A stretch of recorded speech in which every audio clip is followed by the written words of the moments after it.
भीड़ में जब आदमी चलता है तो साया भी साथ छोड़ देता है। अकेले रहो और जीवन का लक्ष्य निर्धारित करो।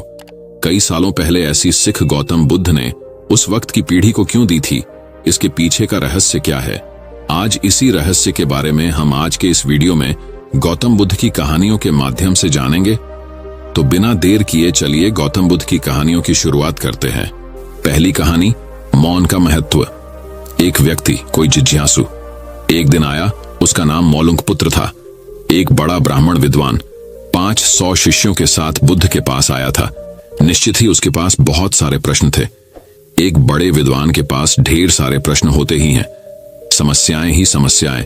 बुद्ध ने उसके चेहरे की तरफ देखा और कहा, मौलुंक पुत्र, एक शर्त है।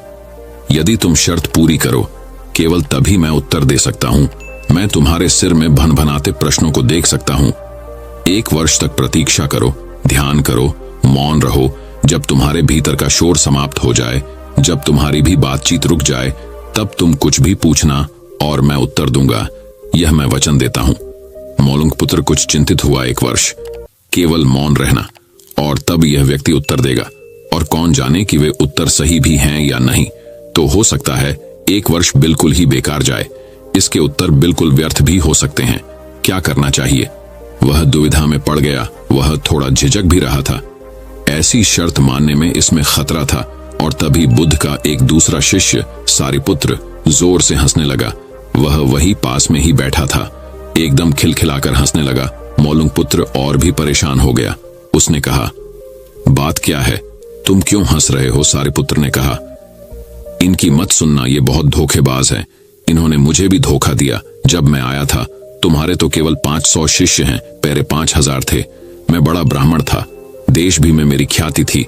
इन्होंने मुझे फुसला लिया। इन्होंने कहा, साल भर प्रतीक्षा करो, मौन रहो, ध्यान करो और फिर पूछना और मैं उत्तर दूंगा। और साल भर बाद कोई प्रश्न ही नहीं बचा, तो मैंने कभी कुछ पूछा ही नहीं और इन्होंने कोई उत्तर दिया ही नहीं। यदि तुम पूछना चाहते हो तो अभी पूछ लो। मैं इसी चक्कर में पड़ गया। मुझे इसी तरह इन्होंने धोखा दिया। बुद्ध ने कहा, मैं अपने वचन पर पक्का रहूंगा। यदि तुम पूछते हो तो मैं उत्तर दूंगा। यदि तुम पूछो ही नहीं तो मैं क्या कर सकता हूं? 1 वर्ष बीता। मौलुंक पुत्र ध्यान में उतर गया और मौन होता गया। भीतर की बातचीत समाप्त हो गई। भीतर का कोलाहल रुक गया। वह बिल्कुल भूल गया कि कब 1 वर्ष बीत गया। कौन फिक्र करता है? जब प्रश्न ही न रहे तो कौन उत्तरों की फिक्र करता है? एक दिन अचानक बुद्ध ने पूछा, यह वर्ष का अंतिम दिन है। इसी दिन तुम 1 वर्ष पहले यहां आए थे और मैंने तुम्हें वचन दिया था कि 1 वर्ष बाद तुम जो पूछोगे मैं उत्तर दूंगा। मैं उत्तर देने को तैयार हूं। अब तुम प्रश्न पूछो। मौलुंक पुत्र हंसने लगा और उसने कहा, आपने मुझे भी धोखा दिया। वह सारिपुत्र ठीक कहता था।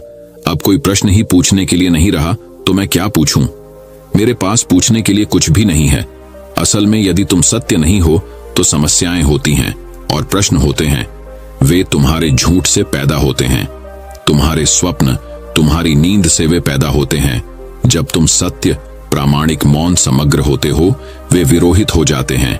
मेरी समझ ऐसी है कि मन की एक अवस्था है जहां केवल प्रश्न होते हैं और मन की एक अवस्था है जहां केवल उत्तर होते हैं और वे कभी साथ साथ नहीं होते।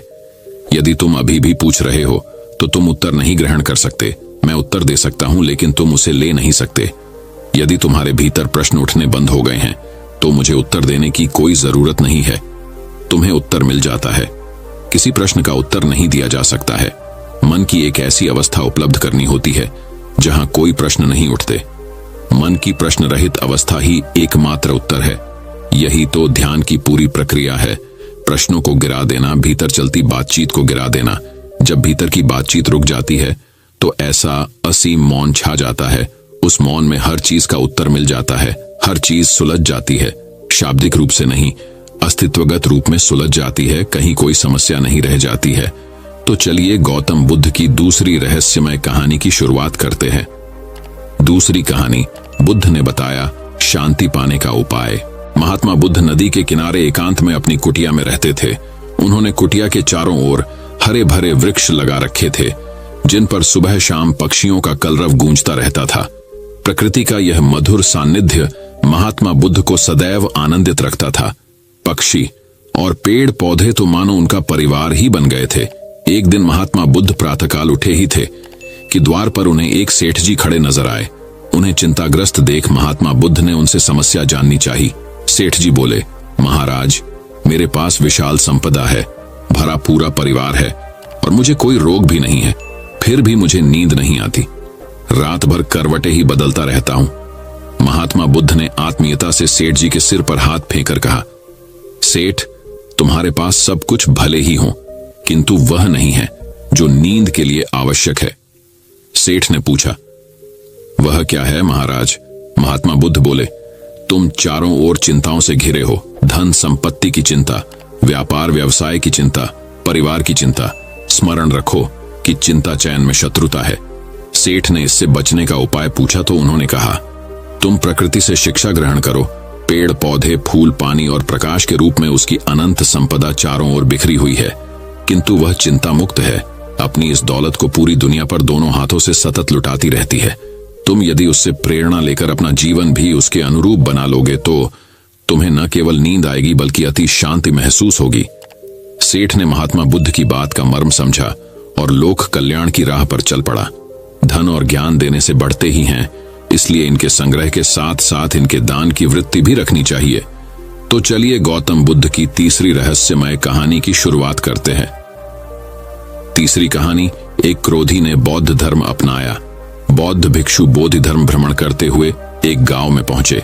लोग उनका बहुत आदर करते थे। बोधि धर्म व उनके शिष्यों का ग्रामीणों ने हार्दिक सत्कार किया और फिर उनके पवित्र वचनों को सुनने के लिए उनके आसपास एकत्रित हो गए। बोधि धर्म लोगों को धर्म और आचरण विषयक अच्छी बातें सरल भाषा में समझाने लगे। तभी वहां एक व्यक्ति आया और बोधि धर्म को अपशब्द कहने लगा। उपस्थित जनसमूह ने उसे रोकने का बहुत प्रयास किया, किंतु वह नहीं माना तथा अनवरत बोधि धर्म को बुरा भला कहता रहा। लोगों ने कहा कि महाराज, ये व्यक्ति कितना उदंड है, निरर्थक ही आपको अपशब्द कह रहा है। बोधि धर्म उस व्यक्ति के इस आचरण पर कदापि क्रोधित नहीं हुए और लोगों से बोले कि यह भविष्य में मेरा सबसे बड़ा भक्त बनने वाला है। लोगों ने पूछा कि कैसे? बोधि धर्म ने उत्तर दिया, कोई कुम्हार के यहाँ घड़ा लेने जाता है तो घड़े को बजाकर देखा जाता है कि वह फूटा हुआ तो नहीं है। जब 1-2 रुपए के घड़े को कोई इतनी परख कर सकता है तो भला जिसे गुरु मानना है उसे 10-20 गालियां दिए बगैर कैसे पहचानेगा? पहले वह परीक्षा लेगा कि गुरु में धैर्य, आक्रोश व समता भाव कितना है। यह जानने के बाद ही तो वह गुरु को स्वीकारेगा। इसलिए यह व्यक्ति मुझे निरर्थक ही अपशब्द नहीं कह रहा है। और आगे चलकर वास्तव में वह व्यक्ति बोधि धर्म का सबसे बड़ा भक्त बना। किसी को शिक्षा देने से पूर्व स्वयं का आचरण भी तदनुरूप होना चाहिए, तभी गुरु का महान पद मिलता है। वस्तुतः गुरु की गुरुता तभी स्वीकारी जाती है जबकि उसमें सदाचरण के सभी लक्षण मौजूद हों। तो चलिए गौतम बुद्ध की चौथी रहस्यमय कहानी की शुरुआत करते हैं। चौथी कहानी, बुद्ध ने संयम सिखाया। बुद्ध के पास उनका एक शिष्य आया और बौखलाए स्वर में बोला, जमींदार राम सिंह ने मेरा अपमान किया है, आप सभी चलें, उसे सबक सिखाना होगा। बुद्ध बोले, प्रियवर, सच्चे बौद्ध का अपमान करने की शक्ति किसी में नहीं होती। तुम इस बात को भुला दो। जब प्रसंग भुला दोगे तो अपमान कहां बचा रहेगा। शिष्य ने कहा, उसने आपके प्रति भी अपशब्दों का प्रयोग किया था। आप चलिए तो सही, आपको देखते ही वह शर्मिंदा हो जाएगा और क्षमा मांग लेगा। इससे मैं संतुष्ट हो जाऊंगा। बुद्ध कुछ विचार कर बोले, अच्छा, यदि ऐसी बात है तो मैं अवश्य ही राम जी के पास चलकर उसे समझाने का प्रयास करूंगा। शिष्य ने आतुर होकर कहा, चलिए, नहीं तो रात हो जाएगी। बुद्ध ने कहा, रात आएगी तो क्या, रात के पश्चात दिन भी तो आएगा। यदि तुम वहां चलना आवश्यक ही समझते हो तो मुझे कल याद दिलाना, कल चलेंगे। दूसरे दिन बात आई गई हो गई। शिष्य अपने काम में लग गया और बुद्ध अपनी साधना में लीन हो गए। दोपहर होने पर बुद्ध ने शिष्य से पूछा, आज राम जी के पास चलना है? शिष्य ने कहा, नहीं, मैंने जब घटना पर फिर से विचार किया तो मुझे इस बात का आभास हुआ कि भूल मेरी ही थी। अब राम जी के पास चलने की कोई जरूरत नहीं है। बुद्ध ने मुस्कुराकर कहा, अगर हम तुरंत प्रतिक्रिया देने से बचें तो हमारे भीतर की कटुता समाप्त हो जाती है। शिष्य बुद्ध का आशय समझ उनके प्रति नतमस्तक हो गया। तो चलिए गौतम बुद्ध की 5वीं रहस्यमय कहानी की शुरुआत करते हैं। 5वीं कहानी, सुख की नींद। एक बार गौतम बुद्ध सिंसवा वन में पर्णशैया पर विराजमान थे कि हस्तकालबक नामक एक शिष्य ने वहां आकर उनसे पूछा, भंते, कल आप सुखपूर्वक सोए ही होंगे। हाँ कुमार, कल मैं सुख की नींद सोया। किंतु महात्मा, कल रात तो हिमपात हो रहा था और ठंड भी कड़ाके की थी। आपके पत्तों का आसन तो एकदम पतला है, फिर भी आप कहते हैं कि आप सुख की नींद सोए। अच्छा कुमार, मेरे प्रश्न का उत्तर दो। मान लो किसी गृहपति के पुत्र का कक्ष वायु रहित और बंद हो, उसके पलंग पर 4 अंगुल की पोस्तीन बिछी हो, तकिया कालीन का हो तथा ऊपर वितान हो और सेवा के लिए 4 भार्याएं तत्पर हों, तब क्या वह गृहपति पुत्र सुख से सो सकेगा? हाँ भंते, इतनी सुख सुविधाएं होने पर भला वह सुख से क्यों न सोएगा, उसे सुख की नींद ही आएगी।